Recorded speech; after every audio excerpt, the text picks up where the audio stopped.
Hi everyone, I hope you guys are all doing well, and I hope you guys have all survived the last little bit staying cooped up in your homes, staying away from one another.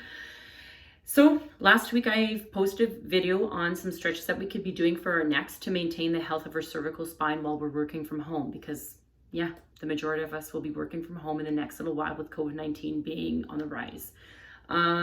This week I'd like to move down to our shoulders.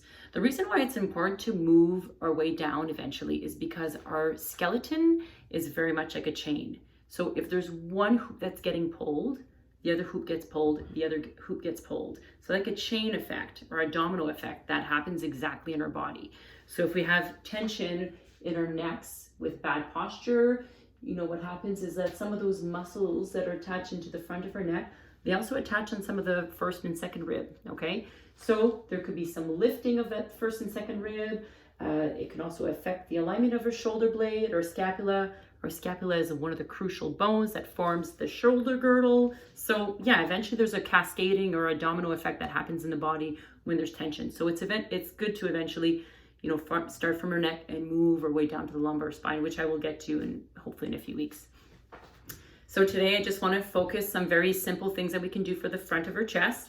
Most of us already have some rounding of our humerus, so rounding of the shoulders just with postural habits, our daily activities from lifting our kids and cooking and exactly working at a desk. We are rounding those shoulders as well and shortening the bicep and shortening some of the muscles in our forearms when we're typing. So I'm hoping to just target, some of those areas. So I'm going to show you guys some stretches for your pec major, your pec minor, which is underneath your pec major, which is a more deeper muscle, as well as our subscapular muscle. That's a muscle that attaches we kind of feel like it's inside of our armpit. It actually attaches onto the front part of our scapula and onto our humerus bone. And these muscles, what they do is they bring our arm closer to us, but rotate our arm inwards. So we're doing that all day when we're working at a desk. So let's try to open that up. Okay, so everyone's got a door from at home. We can all do this. So open up your door, okay, and then place your arm at about 90 degrees, okay, into the door frame, okay. So you're going to take a step forward, okay, until you feel a bit of a pull. All right.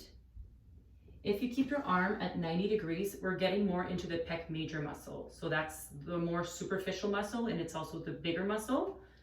Okay, so you take a step forward. You might feel that into the chest, okay? And if you wanted to get into the deeper layers, you can bring your arm slightly a little higher, okay? And then again, take a step forward and just allow that stretch from happening. Okay, some of you guys might have to play with the angle of your arm a little bit just to feel the stretch, that targeted area. Another little trick that I like to do is I like to put my hand behind my head like this, okay? And then I'll put my elbow into the door frame and then take a step forward. That's a really, really good stretch for your subscap. So most of you guys will probably feel that into your armpit, okay? So we do this both sides, right and left, okay, 30 seconds each. After we do that, we can move down to our arm, okay, so bicep, okay, and the flexors, okay. These muscles as well get tight because when we're working at a desk, our arms are bent, so the bicep is shortened, and the flexors are also shortened because we're typing, okay. After we've done the bigger muscles, the muscles that are closer to our spine, we can start branching out into the arm. Okay, so very, very simple stretch that we can do. Take your hand flat onto the wall, thumb facing up, okay? And then just turn your body away from the wall. You will probably feel that from your shoulder all the way down to the palm, okay? If you wanted to increase your stretch, you can keep your palm onto the wall and walk away until you feel it into the palm.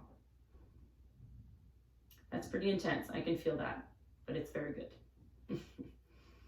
All right.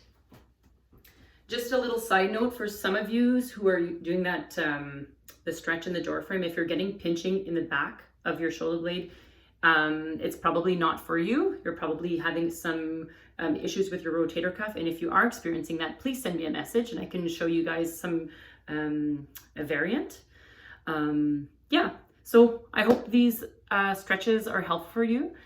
Please remember to do them for at least 30 seconds. Muscles are made out of a bunch of fibers, right, that glide on top of one another. And when a muscle has a trigger point or shortening, those fibers are stuck on top of one another. If we just hold the stretch for 5 seconds, it's not long enough. So we at least need to lengthen it for, a period of time. So best of luck. I hope you guys stay healthy and stay safe, and let's all stay positive. Okay, see you next time.